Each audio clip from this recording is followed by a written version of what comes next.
अच्छी एक्सरसाइज़ अगर हम इसमें बात करें तो ये वॉकिंग है। अगर हम वॉक करें, ज़्यादा से ज़्यादा वॉक कर सकें और हमारी फिज़िबिलिटीज़ हैं वॉक करने की, किसी तरह की कोई प्रॉब्लम हम फेस नहीं कर रहे हैं, तो हमें मैक्सिमम वॉक करना चाहिए अपने डेली रूटीन में कुछ वक्त निकाल के, या मॉर्निंग का या इवनिंग का। तो उसमें अगर हम वॉकिंग करें तो हमारे सारे फैक्टर्स जो हैं वो अप्रोप्रिएट काम करेंगे। स्वेलिंग है और क्रैकलिंग साउंड वो फ़ील करता है अपने जॉइंट को, जब वो फ़ील करता है तो जब मोड़ता है और सीधा करता है तो उसको एक आवाज़ सुनाई देती है कि हमारी खून की नलियाँ जो हैं उस अपने आप को सिकोड़ लेती हैं। तो इस कंडीशन की वजह से भी ब्लड का बहुत प्रॉपर सर्कुलेशन ना हो पाना भी इसका एक कॉज़ है।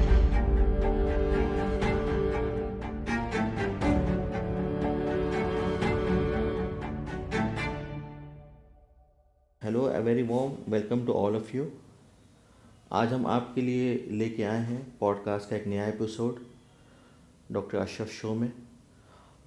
आजकल सर्दी का मौसम आ गया है, तो सर्दी के अंदर एक बहुत बड़ा कॉमन इशू है जो जो कि हर एज के लोगों को है, चाहे वो यंग एज हो, चाहे वो ओल्ड एज हो, चाहे वो मैन हो, चाहे वीमेन हो।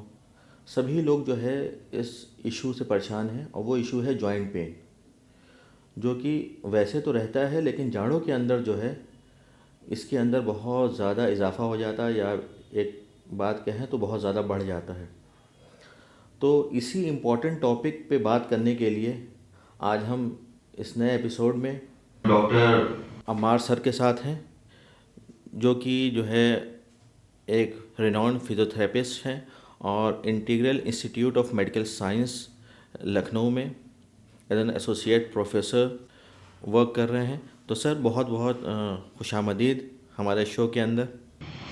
बहुत शुक्रिया डॉक्टर अशरफ साहब, आपका मैं बहुत बहुत शुक्रगुज़ार हूँ कि आपने अपने शो में मुझे बुलाया और इस बहुत इम्पॉर्टेंट टॉपिक पर बात करने के लिए हम लोगों ने आज ये वक्त तय किया है। आपने बिल्कुल सही कहा कि विंटर्स में ये प्रॉब्लम बहुत ज़्यादा कॉमन हो जाती है, ख़ासतर एल्डर पीपल के लिए, जो हमारे बुज़ुर्ग हैं, एल्डर पीपल जेरेट्रिक जिनको हम टर्मिनोलॉजी में बात करें। तो अगर बात असल में उन पेशेंट्स की इसलिए भी और ज़्यादा ज़रूरी हो जाती है करना, क्योंकि एज रिलेटेड चेंजेस भी उनके साथ साथ आने शुरू होते हैं। जैसे सबसे ज़्यादा अगर प्रॉब्लम हम देखते हैं अपने बुज़ुर्गों में, या अब तो यंग एज की भी बात हम करना चाहेंगे इसके साथ साथ, क्योंकि जो हमारी लाइफ स्टाइल है उसके साथ जुड़ी हुई है। पहले हम बात करते हैं जो कुछ कॉमन कंडीशंस हैं उनकी बात करते हैं जॉइंट पेन के मामले में, और जो सीवियरली अफेक्टेड हमारे जो पॉपुलेशन में पाए जाते हैं जो एल्डर पीपल में, वो ऑस्टियोआर्थराइटिस की कंडीशन है, वेल नोन है, सब लोग जानते हैं। इसमें जॉइंट वेयर एंड टियर की कंडीशन में आता है, जो कि एज रिलेटेड चेंजेस की वजह से भी हो सकता है, और ओवर यूज़ कह सकते हैं कि नी जॉइंट का अगर ज़्यादा हो रहा है तो भी ये चीज़ डेवलप हो जाती है। इसके साथ साथ ऑटोइम्यून डिजीज़ के तौर पे एक और इसके साथ जुड़ी हुई डिजीज़ है जिसको रूमेटॉइड आर्थराइटिस बोलते हैं। अगर हम बात करें आगे और कि हमारे खान पान के साथ जुड़ी हुई अगर चीज़, क्या इससे भी कुछ जॉइंट पेन रिलेटेड है? बिल्कुल है। जैसे गाउट है, इसमें यूरिक एसिड के रेज होने की वजह से, आप अच्छी तरह से जानते हैं, क्रिस्टल्स के डिपोजिशन होने की वजह से स्मॉलर जॉइंट्स अफेक्टेड होते हैं इसके साथ। तो ये कुछ कॉमन कंडीशंस थी जिसको गठिया बोला जाता है, गाउट को। ये कुछ कॉमन कंडीशंस हैं जो हमारे सोसाइटी में बहुत सारे लोग इससे परेशान हैं, और इसका जो हम कह सकते हैं सॉल्यूशन हमारे ही हाथों में है। तो इस पे हम आगे बात करें। इस पे आगे बात। अच्छा डॉक्टर साहब, एक बात ये पूछनी थी कि जैसे मेरी अपनी डायबिटीज़ की एक प्रैक्टिस है ना, तो उसमें मैंने देखा है ना, अक्सर लोग जो है एक कॉमन एलिमेंट है फ्रोज़न शोल्डर, जिसके साथ लेके आते हैं और कहते हैं डॉक्टर साहब बहुत ज़्यादा परेशानी है, हाथ बिल्कुल उठ नहीं रहा है। तो मेरे ख्याल से ये भी देखा जाए तो ये भी एक जी मैं ये सोच ही रहा था कि आप डायबिटीज़ से फील्ड से रिलेटेड हैं, और ये मैंने ना बोलकर बड़ी गुस्ताखी कर दी।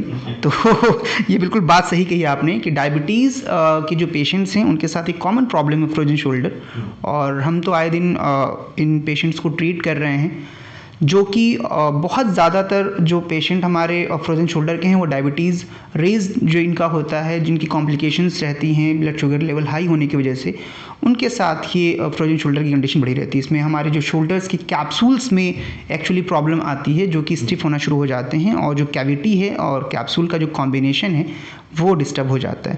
तो ये और विंटर्स में एक्चुअली कोई भी जॉइंट और मसल की जो प्रॉब्लम है वो बढ़ जाती है। तो फ्रोजन शोल्डर भी उन्हीं में से एक है, बिल्कुल सर, डायबिटीज से भी रिलेटेड। अच्छा अच्छा सर, ये बताइए कि ये विंटर्स के अंदर, ये तो हम लोगों ने जॉइंट मतलब क्या क्या पेन होते हैं, कॉमन पेन्स होते हैं, इन पर बात कर ली। ये अमूमन विंटर्स के अंदर क्यों बढ़ जाते हैं कि जो भी पेशेंट आएगा मतलब नॉर्मल रहता है, जैसे जाड़े शुरू हुए तो पेशेंट की डायबिटीज़ एक सेकेंडरी प्रॉब्लम हो जाती है।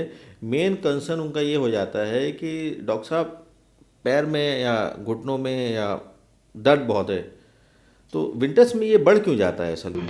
जी सर, इससे विंटर्स के आते ही हमारा जो सबसे बड़ा जो एक कह सकते हैं कि जो एहतियात है वो टेम्परेचर से रिलेटेड है, और टेम्परेचर के डाउन होते ही हमारी मसल्स कुछ अलग तरह से बिहेव करती हैं, और साथ साथ जो हमारे बॉडी की जो फंक्शंस हैं उनके साथ भी एडजस्टमेंट बॉडी करती है टेम्परेचर के साथ में।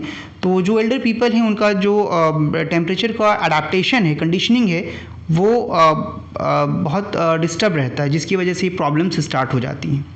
अच्छा, ये सिर्फ जॉइंट पेन में भी होता है या मसल स्टिफनेस में भी इसका कुछ रोल है? बिल्कुल सर, मसल स्टिफनेस में भी इसका रोल है।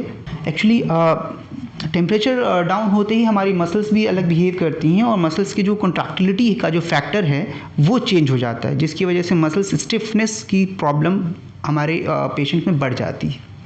अच्छा जी, और इसके साथ ब्लड सर्कुलेशन का भी मामला जुड़ा हुआ है, क्योंकि वेसोकंस्ट्रिक्शन एक वर्ड जिसको हम बोल सकते हैं कि हमारी खून की नलियाँ जो हैं उस अपने आप को सिकोड़ लेती हैं। तो इस कंडीशन की वजह से भी ब्लड का बहुत प्रॉपर सर्कुलेशन ना हो पाना भी इसका एक कॉज है। चलिए सर, अब आगे बात करते हैं कि इसके जॉइंट पेन के कॉजेज़ क्या हैं और उसके रिस्क फैक्टर्स क्या हैं? जी सर, हम इस रिस्क फैक्टर पे अगर हम बात करें तो सबसे पहले तो जो हमने शुरुआत ही की थी कि एज फैक्टर की वजह से सबसे बड़ा मामला हमारे पेशेंट्स में देखने को मिलता है कि जिसकी एज ज़्यादा होती है उसके साथ ये प्रॉब्लम कॉमन हो जाती है। दूसरी चीज़ें हमारी इस वक्त की सोसाइटी से जुड़ी हुई चीज़ें, जिसमें हमारी लैक ऑफ फिज़िकल एक्टिविटी है। हम फिज़िकल एक्टिविटीज़ को बहुत कॉम्प्रोमाइज़ कर रहे हैं अपने सेडेंटरी लाइफ स्टाइल की वजह से। तो ये भी एक बहुत बड़ा फैक्टर है, और सबसे बड़ी बात जो हमारा डाइट प्रोटोकॉल है इसके साथ भी ये चीज़ जुड़ी हुई है। इस वजह से ये सारी प्रॉब्लम्स हमें फेस करनी पड़ती हैं। अच्छा, जहाँ तक उसका रिलेशन है कि फिज़िकल एक्टिविटी का, तो सर फिज़िकल एक्टिविटी में क्या हमें ऐसा करना चाहिए जिससे कि मतलब हमारे जॉइंट थोड़े मोबाइल हों? अच्छी एक्सरसाइज अगर हम इसमें बात करें तो ये वॉकिंग है। अगर हम वॉक करें, ज़्यादा से ज़्यादा वॉक कर सकें, और हमारी फिजिबिलिटीज़ हैं वॉक करने की, किसी तरह की कोई प्रॉब्लम हम फेस नहीं कर रहे हैं, तो हमें मैक्सिमम वॉक करना चाहिए अपने डेली रूटीन में कुछ वक्त निकाल के, या मॉर्निंग का या इवनिंग का। तो उसमें अगर हम वॉकिंग करें तो हमारे सारे फैक्टर्स जो हैं वो अप्रोप्रिएट काम करेंगे। वॉकिंग से हमारा लंग की कैपेसिटी भी अच्छी होती है, जॉइंट के साथ साथ हमारी सांस की भी एक्सरसाइज होती है इसमें, और जॉइंट भी मोबाइल हो जाते हैं, लुब्रिकेशन उसके साथ होता है। अब प्रॉब्लम यहाँ आती है कि जिनको जॉइंट की प्रॉब्लम ऑलरेडी हो चुकी है तो वो वॉक कैसे कर सकते हैं। तो सर अब हम उनके लिए ये प्रोटोकॉल चेंज कर देते हैं कि वो जैसे आउटडोर ना करके वो इंडोर करें, घर के अंदर करें। स्टेशनरी साइकिलिंग भी आती है, उस साइकिल को आप परचेज़ करके पेशेंट को कह सकते हैं कि आप घर पे रखिए और घर पे चलाइए। ये भी एक सोल्यूशन है, और काफ़ी लोग ट्रेडमिल और साइकिलिंग का यूज़ अब कर रहे हैं, क्योंकि इसकी अवेयरनेस लोगों को काफ़ी अब आ चुकी है, जिससे लोग अपनी हेल्थ का ध्यान रख रहे हैं। और जहाँ तक सर न्यूट्रिशन की बात है, तो कोई स्पेसिफिक माइक्रो या मैक्रो न्यूट्रिएंट्स जैसे उसके बारे में आप कुछ बताना चाहेंगे जो कि जिसका कि असर पड़ता है हमारे जॉइंट के पेन के ऊपर? बिल्कुल सर, सबसे बड़ा फैक्टर है सर हमारे जॉइंट और बोन से रिलेटेड, जो अगर हमारे न्यूट्रिशन की बात करें तो विटामिन डी। ये बहुत कॉमनली देखा जा रहा है, और रिसर्चेस भी कह रही हैं कि विटामिन डी की इनसफिशिएंसी 80% पॉपुलेशन में आ रही है, क्योंकि जो सबसे बड़ा सोर्स है सर सनलाइट, वो आजकल लेने की फुर्सत किसी को नहीं है। इसमें मैं भी शामिल हूँ। लेकिन हमें ध्यान रखना चाहिए कि विटामिन डी रिच फूड्स जो हैं, न्यूट्रिएंट्स हैं, उनको इनटेक करें। और अगर पॉसिबल नहीं हो पा रहा है, या फिर अगर किसी की विटामिन डी 3 की इनसफिशिएंसी हो रही है, तो उसको विटामिन डी के सप्लीमेंट्स भी लेने चाहिए, ताकि विटामिन डी की वजह से कैल्शियम का जो अब्जॉर्प्शन है वो ना रुके। अच्छा सर, ऐसा भी जैसे मैंने देखा है कि किसी को बचपन में कोई चोट लग गई या वो कहीं से स्लिप हो गया। तो ऐसा भी होता है कि विंटर्स के अंदर ये सारी चीज़ें फिर से उभर के, जैसे पेशेंट कहते हैं ना, एक ज़माने में गिर गए थे, यहाँ चोट लगी थी, अब जाड़ा आता है तो फिर से ये उभर के बाहर आ जाती है। तो बिल्कुल, ये आपने सही कहा सर। बिल्कुल, जो पुरानी चीज़ें हैं वो बाद में याद दिलाती हैं कि हम कभी आपके साथ जुड़े थे। बिल्कुल, ये ऐसा ही मामला है कि हम ज़रूर भूल जाते हैं, लेकिन हमारी मसल्स नहीं भूलती हैं, हमारी बॉडी नहीं भूलती है, हमारे पास मेमोरी सेल्स भी हैं। तो ये चोट बिल्कुल भर कर आती है बाहर जब हम उस फ़ोर्स के साथ, उस इंटेंसिटी के साथ अपनी मसल्स का यूज़ करना चाहते हैं, लेकिन हमारी मसल्स उस लायक नहीं होती है कि आप उस थ्रेशोल्ड को या उसकी उस फ्लेक्सिबिलिटी को यूज़ कर पाएँ, क्योंकि उसके साथ एक प्रीवियस प्रॉब्लम पहले से जुड़ी रहती है, जो कि जब आप उसका इम्पैक्ट, उसका फ़ोर्स जब आप इस्तेमाल करते हैं तो आपको वो पता चलता है कि आपकी प्रॉब्लम पहले से भी थी। मतलब है कि दर्द हुआ, उस टाइम सबसाइड कर गया, ठंड आई तो फिर उभर के वापस आ गया। अच्छा सर, एक पॉइंट जो मुझे लगता है कि सबसे ज़्यादा ये है कि पहले ये जॉइंट पेन वेन जैसी चीज़ें बहुत नहीं होती थी कॉमन। अब ये जॉइंट पेन वेन जो है ना, हर दूसरे बंदे को ही रहने लगा है। हर दूसरा बंदा, यहाँ तक कि मेरे पास तो कई लोग ऐसे आते हैं जो यंग एज इंडिविजुअल्स हैं। तो आपको ऐसा भी लगता है कि आजकल जो हमारे जो सीडेंट्री लाइफ स्टाइल हो गई है, क्या ये भी कुछ इसमें रोल प्ले कर रही है? बिल्कुल सर। और मैंने इस चीज़ पर बहुत सोचा है कि हमारी, जैसे मैंने एक स्लोगन देखा था सब्जेक्ट के मामले में, तो मुझे पता चला कि सब्जेक्ट्स तो बहुत सारे अच्छे हैं, लेकिन सभी सब्जेक्ट की मदर जो है मैथमेटिक्स है। तो इसी को मैंने रिलेट किया कि हमारी प्रॉब्लम्स की मदर, मतलब जड़ कहाँ है, तो वो है ओबेसिटी सर। मोटापा बहुत बड़ा रोल प्ले करता है हमारी किसी भी तरह की कॉम्प्लिकेशन में, और ये ही वजह है हमारे यंग एज फैक्टर्स को भी, ये एज ग्रुप को भी अफेक्ट कर रहा है, क्योंकि बहुत जल्दी ओबेसिटी को मैं देख रहा हूँ कि ये कवर कर रही है पूरे पॉपुलेशन को, और ये बहुत बड़ी प्रॉब्लम होने वाली है अगर हमने इसको कंट्रोल नहीं किया तो। अच्छा सर, कुछ कॉमन सिम्टम्स बता दीजिए हमारे व्यूवर्स को, कि मतलब कि जिनको कि जॉइंट पेन रहता है तो अमूमन क्या सिम्टम्स होते हैं जो अमूमन देखे जाते हैं? सर, अगर हम ऑस्टियोआर्थराइटिस या जॉइंट पेन की बात करें, और ख़ासतौर से अगर इसकी बात करें हम ऑस्टियोआर्थराइटिस की, तो इसमें या अमूमन जितनी भी जॉइंट पेन का मामला है उसमें मॉर्निंग स्टिफनेस एक बहुत कॉमन सिम्टम है, जो कि फर्स्ट मॉर्निंग स्टेप लेते ही पेशेंट को जो करा आती है वो पेन उसको बहुत ज़्यादा होता है। तो इसको हम कह सकते हैं कि मॉर्निंग स्टिफनेस एक बहुत बड़ा साइन है, ऑस्टियोआर्थराइटिस हो या कोई जॉइंट पेन इसके साथ जुड़ा हुआ है। स्वेलिंग है और क्रैकलिंग साउंड वो फील करता है अपने जॉइंट को, जब वो फील करता है तो जब मोड़ता है और सीधा करता है तो उसको एक आवाज़ सुनाई देती है। इस तरह की चीज़ें अगर हों तो पेशेंट को अवेयर हो जाना चाहिए कि उसको अपने फिजिशियन से बात करके, ऑर्थोपेडिक से बात करके, या इन्वेस्टिगेशन करवा के अपने एक्सरेज वगैरह से, MRI से अपने कंडीशन को अप्रोप्रिएटली देखना चाहिए कि कहाँ पे स्टेटस इस वक्त है, क्योंकि ये भी एक बहुत बड़ा इशू है सर। हम साइन एंड सिम्टम्स तो अपने जानते हैं और हमें ये भी मालूम है कि प्रॉब्लम्स तो ये क्रिएट हो रही हैं हमारी बॉडी के अंदर, लेकिन हम इन्वेस्टिगेशन के लिए बहुत डिले कर देते हैं, जिससे कि प्रॉब्लम छोटी होती है लेकिन वो बढ़ती चली जाती है और बाद में फिर बहुत बड़ा रूप ले लेती है, जो कि बहुत ज़्यादा डैमेज कर चुकी होती है। और इसमें क्या रिड्यूस मूवमेंट्स, जैसे अगर किसी को जॉइंट पेन है तो क्या इसमें रेंज ऑफ मोशन भी क्या कुछ रिड्यूस हो जाता है? बिल्कुल सर। एक सबसे बड़ा मसला ये है कि इसमें सर जॉइंट पेन अगर होगा तो पेशेंट या कोई भी इंसान पेन के साथ मूवमेंट नहीं करना चाहता है, तो उस पेन की वजह से सबसे पहले पेन को कॉम्प्रोमाइज़ करने के लिए रेंज कम करता है पेशेंट। दूसरा ये कि सर इसमें मसल्स भी इन्वॉल्व हो जाती है जब, तो साथ साथ मसल्स भी अब वो उस लायक नहीं रहती कि वो पूरी रेंज अपनी इस्तेमाल करने दे, तो इसलिए रेंज ऑफ मोशन पे काफ़ी फ़र्क पड़ता है। जैसे फ्रोजन शोल्डर का आपने नाम लिया था अपने बात में, तो मैं बताऊँ कि फ्रोजन शोल्डर बहुत इम्पैक्टफुल कंडीशन इंस्टेंट नहीं करता है, उसके साथ धीरे धीरे रेंज ऑफ मोशन घटना शुरू होती है। जैसे जैसे पेशेंट अपनी पेन को कॉम्प्रोमाइज़ करते करते मूवमेंट कम करना शुरू करता है, वैसे वैसे और ज़्यादा रेंज उसकी कम होती चली जाती है। तो यही फैक्टर सारे जॉइंट के साथ मामला है कि जब वो मूवमेंट कम करना शुरू करते हैं तो रेंज ऑफ मोशन भी और ज़्यादा कम होती चली जाती है। तो सर इसमें जैसे पेन हो रहा है तो इसमें अर्ली डायग्नोसिस कैसे बना लें कि इंसान उससे आगे वाले उसके कॉम्प्लिकेशन से बचा रहे? सर ये जैसे हमने बात की कि इन्वेस्टिगेशन के लिए हम अप्रोच नहीं करते हैं। हमारी एक टेंडेंसी है पॉपुलेशन की, मेंटालिटी है कि बहुत ज़्यादा पेन नहीं हो रहा है तो इग्नोर कर देते हैं। लेकिन अब हमें मेंटालिटी चेंज करनी चाहिए। हमारे पेशेंट ग्रुप को भी हम ये समझाते हैं कि आपको पहले ही प्रॉब्लम जब आपको समझ में आ रही है तो आप अपने नियर बाई जो भी आपका डायग्नोस्टिक सेंटर है या आपका जो हॉस्पिटल है वहाँ आप अप्रोच कीजिए, ताकि आपको पता चल सके कि प्रॉब्लम आपकी जो शुरुआत हुई किस वजह से हुई है।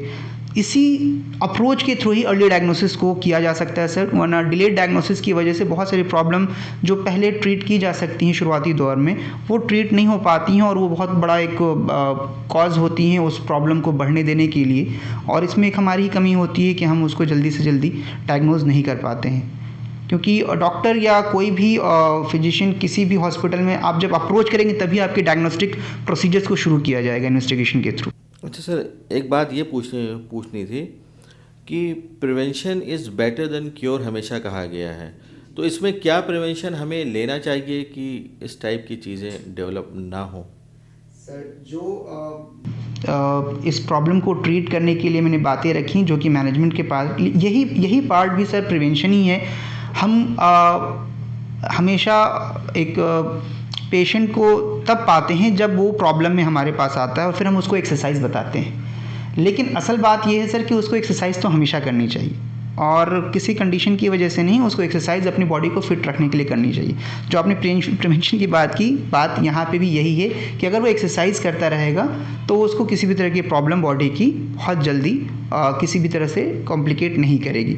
दूसरा सर, उसको किसी भी एक्सरसाइज करने से पहले एक वार्म अप फेज़ होता है सर, तो वार्म अप फेज़ भी उसको करना चाहिए, अपने आप को प्रिपेयर करना चाहिए एक्सरसाइज करने से पहले। जब बहुत सारे एथलीट्स हैं रनिंग से पहले अपने आप को वार्म अप करते हैं, उसी तरीके से पेशेंट को भी अपनी एक्सरसाइज करने से पहले अपने आप को वार्म अप करना चाहिए, ताकि वो अपनी एक्सरसाइज के दौरान किसी तरह की कॉम्प्लिकेशन में ना आ सके। तो ये कुछ ये सर प्रिकॉशंस हैं जो पेशेंट अगर फॉलो करे तो उसको किसी तरह की प्रॉब्लम होगी नहीं। और एक तरह से हम ये भी कह सकते हैं कि पेशेंट अपने आप को अपनी प्रॉब्लम आने से पहले ही प्रिवेंट कर ले रहा है और किसी तरह की जॉइंट पेन से या मस्कुलर पेन को वो होने से बचा ले रहा है, तो ये उसके लिए ज़रूरी है सर। अच्छा, डाइटरी चेंजेस में क्या करे पेशेंट जो जिससे कि ये चीज़ें एग्रीवेट ना करें? बिल्कुल सर, डाइटरी चेंजेस में जो हमारे सप्लीमेंट्स आते हैं वो तो आजकल लोग ले रहे हैं, लेकिन अगर हमारे डाइट जो है सप्लीमेंट रिच फूड्स जैसे विटामिन D3 है और ओमेगा 3 रिच फूड्स हों, ये मिल्क, फिश, इस तरह की जो हमारी डाइट है, अगर इसको प्रॉपर बैलेंस डाइट के तौर पे लिया जाए तो ये चीज़ें हमें काफ़ी सपोर्ट करेंगी। हेल्दी डाइट इसको हम बोल सकते हैं। दूसरा सबसे ज़रूरी चीज़ हमारे बड़े बुजुर्ग भी कह चुके हैं और सर आप भी जानते हैं कि पानी पीना बहुत ज़रूरी है सर। तो हाइड्रेशन फैक्टर भी इसमें बहुत इंपॉर्टेंट है कि आप जो है पेशेंट को बोलिए कि भाई वो ज़्यादा से ज़्यादा पानी पिया करें। ये बहुत इंपॉर्टेंट चीज़ें होती हैं। और सबसे बड़ा उससे फैक्टर जो मैंने बोला था कि सभी प्रॉब्लम की जो मदर प्रॉब्लम है वो ओबेसिटी है, तो उससे बचने के लिए अपने वेट को ऑब्ज़र्व करते रहें, मेज़र करते रहें, ताकि वो अपने वेट पर मैनेजमेंट कर सकें। ये बहुत ज़रूरी है। और जो कुछ IT प्रोफेशनल्स हैं जो बड़े लंबे टाइम तक जो है कंप्यूटर पे बैठ के, या हम जैसे डॉक्टर्स हैं या टीचर्स हैं जो बहुत देर तक अपना जो है काम वाम करते रहते हैं बैठ के, उनके लिए भी कुछ एडवाइस है इन जॉइंट पेन को वो करने के लिए? बिल्कुल सर, बहुत ज़रूरी है। मैं तो अपने हर IT पेशेंट को ये समझाता हूँ कि भाई आप चेयर अपनी ऐसी लीजिए जो रिक्लाइनर चेयर हो और आप उस पर बैठे बैठे ही मूव कर सकें। तो मैंने उनको समझाया हुआ है सर कि कम से कम आप अपने मैं उनको कहता हूँ कि आप 30 मिनट्स के बाद एटलीस्ट कम से कम अपने आप को स्ट्रेच ज़रूर कीजिए। स्ट्रेच करने का फैक्टर, जैसे मैं इस वक्त बैठा हुआ हूँ, मैंने अपना एक हाथ यहाँ रखा और अपने आप को अपोजिट डायरेक्शन में स्ट्रेच कर दिया। ये बहुत आसान है, इस हाथ को यहाँ रखा और अपोजिट डायरेक्शन में स्ट्रेच कर दिया, तो ये हमारा पूरा जो अपर पार्ट है ये एक स्ट्रेचिंग फैक्टर में चला गया। अपने आप को पीछे किया थोड़ा सा, अपने आप को जो कंप्यूटर स्क्रीन है उससे थोड़ा अलग किया, विज़न को हटाया, तो ये कुछ फैक्टर्स उनको समझाए जा सकते हैं। प्रेशर लोड है, वर्कलोड है, मैं समझता हूँ इसमें, लेकिन इसको अगर अलार्म के बेसिस पे कर लिया जाए, या सबके पास स्मार्ट वॉचेज़ हैं, वो खुद इंडिकेशन देती हैं कि आपने मूव नहीं किया है 30 मिनट्स के बाद, तो प्लीज़ मूव करें तो उसको भी आप यूज़ कर सकते हैं। मोबाइल में आप अलार्म सेट कर सकते हैं। तो ये सारी चीज़ें जो हैं आपको बचा सकती हैं कि आप प्रोलॉन्ग सिटिंग से जो होने वाली प्रॉब्लम्स उससे बच सकें सर। ये बहुत ज़रूरी है सर। कुछ हो आजकल सर होम रेमेडीज़ का बड़ा ज़माना चल रहा है ना, जिसको देखो वही हर चीज़ की होम रेमेडीज़ बता रहा है। तो जॉइंट पेन के लिए भी क्या आप कुछ होम रेमेडीज़ वो हमारे व्यूवर्स के लिए वो करेंगे? बिल्कुल सर, मैंने तो बचपन में ही सुना है कि जॉइंट को और अपने आप को एक हेल्दी रखने के लिए हल्दी दूध का जो है बड़ा मैंने सुना है। तो ये सुना तब था, लेकिन अब पता चला कि कितने सही बातें हमारे बुज़ुर्ग जानते हैं, और बिना रिसर्च के वो जानते थे इस चीज़ को कि ये कितनी हेल्दी चीज़ हमारी बॉडी के लिए। तो हमारे घर पे भी बहुत सारी चीज़ें ऐसी हैं जिसका हम इस्तेमाल करके, खाकर उनको अपने डाइट में यूज़ करते हैं। इन सब चीज़ों का यूज़ कर सकते हैं। तुलसी है, अदरक है, इन सब चीज़ों की बहुत ज़्यादा इम्पोर्टेंस है। तो ये इसका इस्तेमाल करना चाहिए घर के अंदर, ना कि पिज़्ज़ा और बर्गर की तरफ हमें बच्चों को पुश करना चाहिए। और जहाँ तक है कि मसाज का क्या कुछ रोल है, और जॉइंट पेन जैसे लोग कहते हैं ना कि वो कोई तेल लगा के मसाज कर लिया तो जॉइंट पेन में बड़ा आराम मिल जाता है, तो इस पे आपके बिल्कुल बिल्कुल सर, मसाज का बहुत इंपॉर्टेंट रोल है। हर एक चीज़ हमारी बॉडी के अंदर तभी पहुंचते है जब सर्कुलेशन प्रॉपर हो, यानी कि हमारा जो ब्लड है वो बहुत बड़ा ट्रांसपोर्टर है। तो हमारी कोई भी चीज़ जो हम लेते हैं न्यूट्रिएंट्स के तौर पे, वो अगर हम अपनी बॉडी के दूसरे हिस्से तक पहुँचाना चाहें तो उसका ज़रिया ब्लड है। तो मसाज के थ्रू सर हम ब्लड सर्कुलेशन को इम्प्रूव करते हैं। तो इसलिए मसाज भी बहुत ज़रूरी है कि हम अपने ऑयल, कोकोनट ऑयल या ऑलिव ऑयल के साथ हल्का सा मसाज करके सर्कुलेशन, लोकल सर्कुलेशन को इम्प्रूव किया जा सकता है। और sir last but not the least, अगर ये सारी चीज़ें मतलब फेलियर, अगर प्रिवेंशन फेलियर हो जाए, है ना, कि सारी चीज़ें कर ली, हल्दी दूध भी पी लिया, अदरक वाली चाय भी पी ली, और जो मसाज करना था वो भी कर लिया, उसके बाद भी अगर काम ना चले तब क्या करें? सर फिर तो हम हैं मैं हूं ना वाला मामला है। और ऊपर वाले का शुक्र है कि अब फिजियोथेरेपी की अवेयरनेस बहुत ज़्यादा सोसाइटी में आ रही है, लोगों को पता चल रहा है, लोग डायरेक्ट गूगल पे सर्च करते हैं नियर बाई फिजियोथेरेपिस्ट। तो अच्छा लगता है कि अब लोगों ने टेक्नोलॉजी का इस्तेमाल करना शुरू कर दिया है और डायरेक्ट अप्रोच करना शुरू कर दिया है। फिजियोथेरेपी में सर हर जॉइंट पेन से रिलेटेड चीज़ों का बहुत अच्छा यहाँ पे प्रोटोकॉल है। आप पेशेंट जब हमारे पास आता है तो हम उसको इन्वेस्टिगेट करते हैं, हम उसको असेस करते हैं, और उसके पास बहुत सारी चीज़ें होती भी हैं जो हमें सपोर्ट करती हैं उसके प्रॉपर डायग्नोसिस के लिए। तो हमारे पास सर जॉइंट से रिलेटेड अगर हम स्पेसिफिकली बात करें तो मोबिलाइजेशन टेक्निक होती है जिसके थ्रू हम पेशेंट के जॉइंट पेन में रिलीफ उसको प्रोवाइड करते हैं।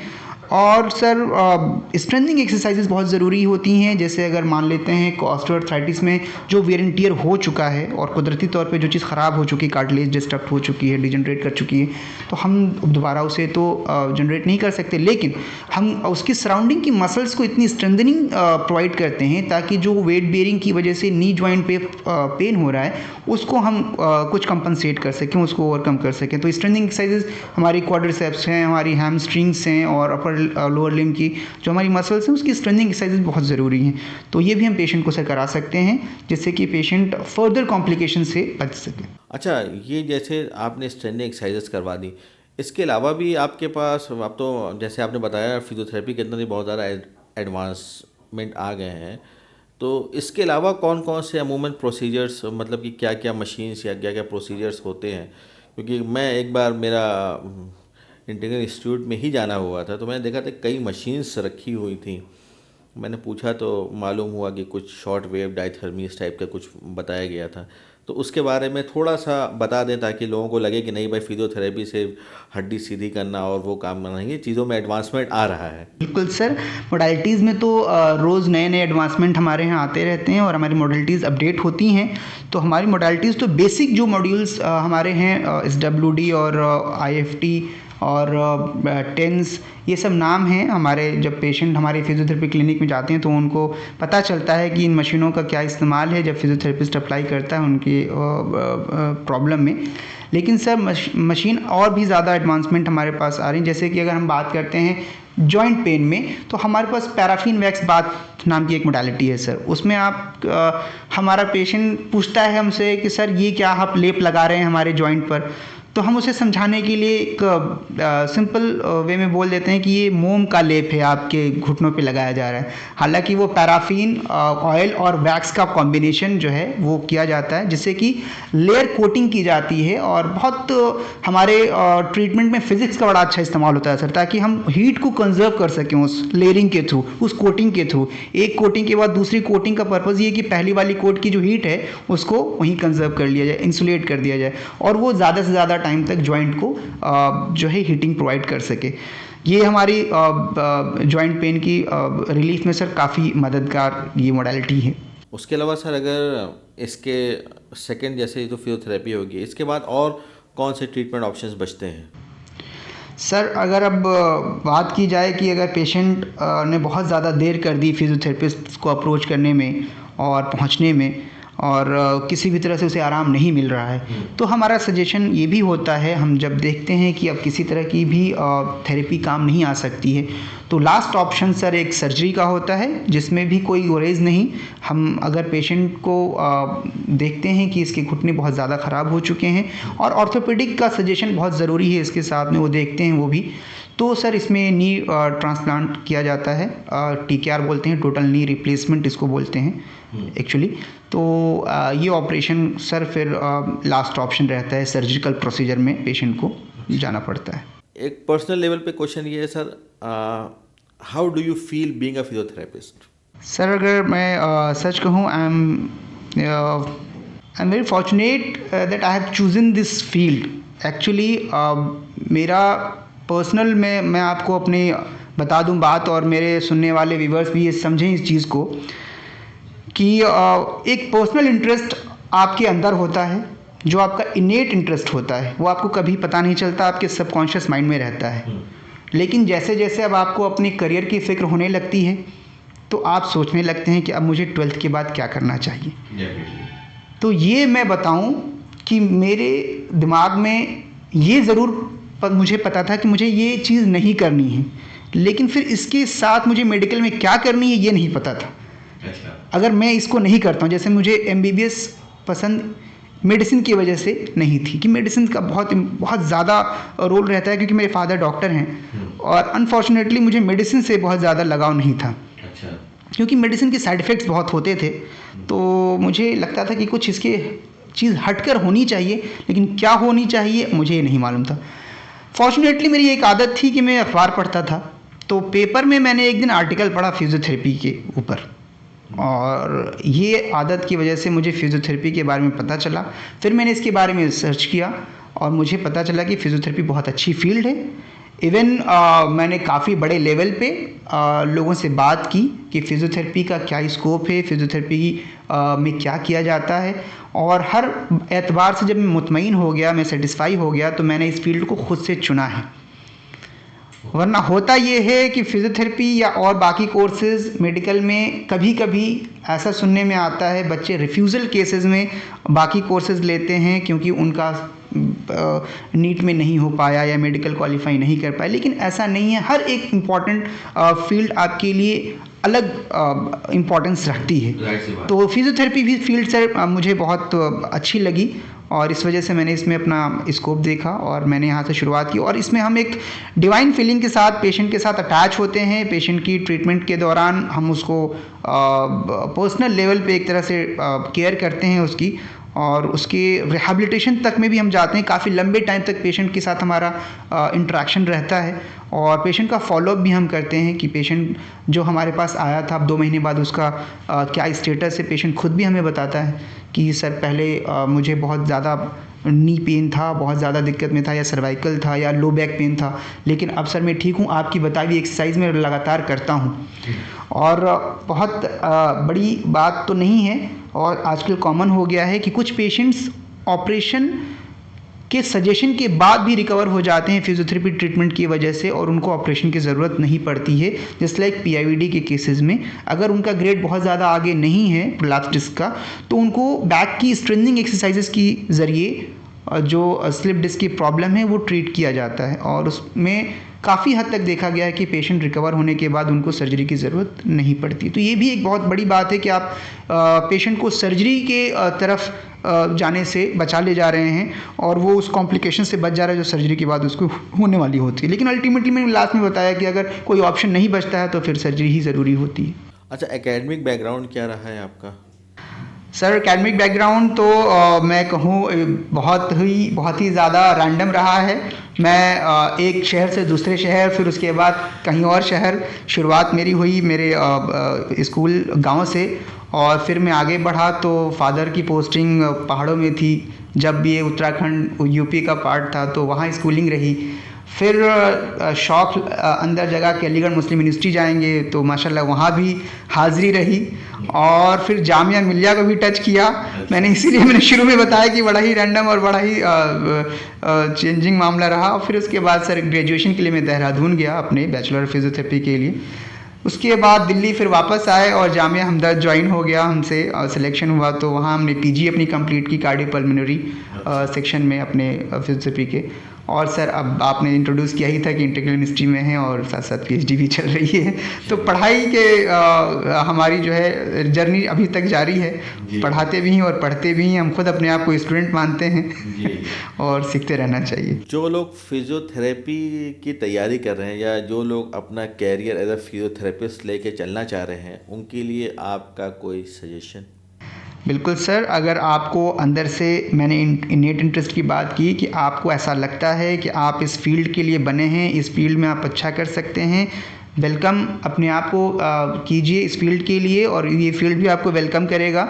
और इस फील्ड में बहुत स्कोप है सर, बहुत ज़्यादा है। आप बस ये है कि आपका खुद का अपना इंटरेस्ट होना चाहिए। आपको अगर किसी तरह के फिज़िकल वर्कआउट की वजह से कोई उलझन नहीं होती है कि पेशेंट के साथ हमें जाना है, उसकी स्ट्रेचिंग करने के लिए उसका पैर उठाना है, या उसके साथ हमको जो है तरह तरह की एक्सरसाइज करनी है, तो आप अगर इसके लिए अपने आप को समर्पित करते हैं और क्या समझते हैं कि आप सोसाइटी के इस तरह से काम आ सकते हैं, तो ये फिजियोथेरेपी फील्ड आप ही के लिए है। आप यहाँ आइए, यहाँ अपनी जो है सर्विसेज दीजिए और लोगों को जो है फ़ायदा पहुँचाइए। ये तो मेरा एक सजेशन भी है और चाहत भी है कि ज़्यादा से ज़्यादा लोग फिजियोथेरेपी फील्ड में अच्छे लोग पहुँचें और इस फिजियोथेरेपी फील्ड को और आगे तक लेके जाएँ। तो बहुत बहुत शुक्रिया अम्मार भाई हमारे शो में आने के लिए। मन तो करता है कि आपसे घंटों बातें करते रहें, क्योंकि आप से बात करना ही इतना अच्छा लग रहा है।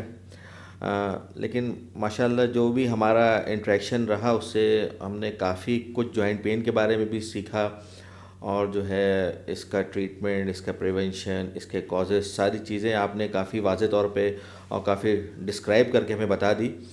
तो उम्मीद करते हैं कि इससे हमारे व्यूवर्स को भी बहुत फ़ायदा मिलेगा और उनको अपनी जॉइंट पेन के मैनेजमेंट को लेके जो है कुछ इंसाइट्स मिलेगी कि क्या करना चाहिए, कब करना चाहिए, कैसे करना चाहिए।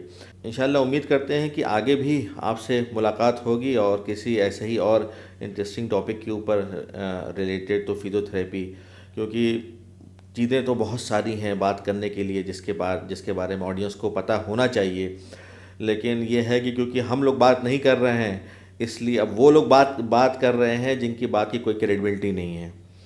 तो मेरा मकसद इस पॉडकास्ट को बनाने का यही है कि किस तरीके से जेन्युइन इन्फॉर्मेशन जेन्युइन लोगों के थ्रू ऑडियंस तक पहुँचे।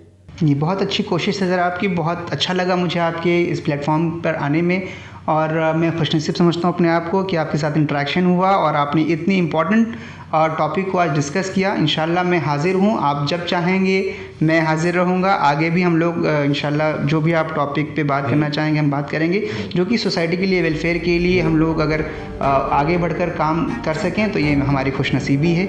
बहुत बहुत शुक्रिया सर, थैंक्स लॉट, जज़ाकल्लाह खैर।